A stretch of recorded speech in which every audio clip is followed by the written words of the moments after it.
ఒక రోజంట ఒక పార్వతమ్మ ఉందంట.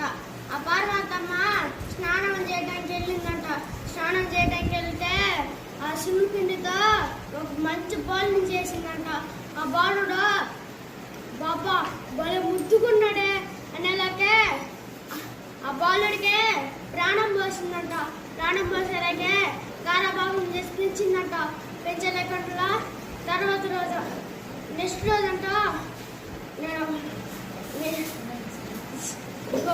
స్నానానికి వెళ్తున్నాను, లోపలికి ఉండిరాని కాక అనిందంట ఆ బాలుడితో. అలేగా అమ్మ అన్నాడంట బాలుడు.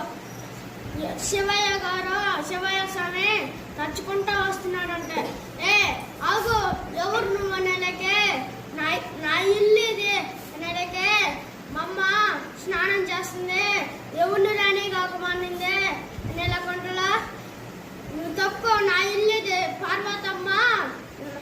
పార్వతమ్మకి నేను భర్తనే అన్నానంట.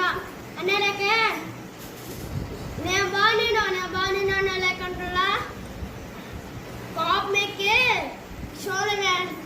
నాట్యం చేసి సోలం తీసుకుని విసిరేశారంట. విసిరేసలేకే ఆయన మెడకాయ దిగి కింద పడిపోయాడంట. కింద పడిపోయేలాకుంటున్నా అప్పుడు అమ్మా నడిచాడంట ఆ బాలుడు.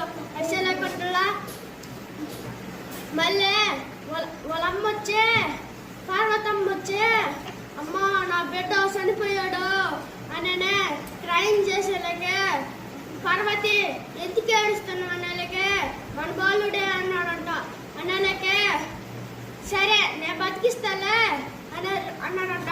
గోమాతని పిలిచే ఆడ తూర్పు పక్క ఎవరైతే పడున్నాడో ఆయన తల నరికి తీసుకురాన్నాడంట.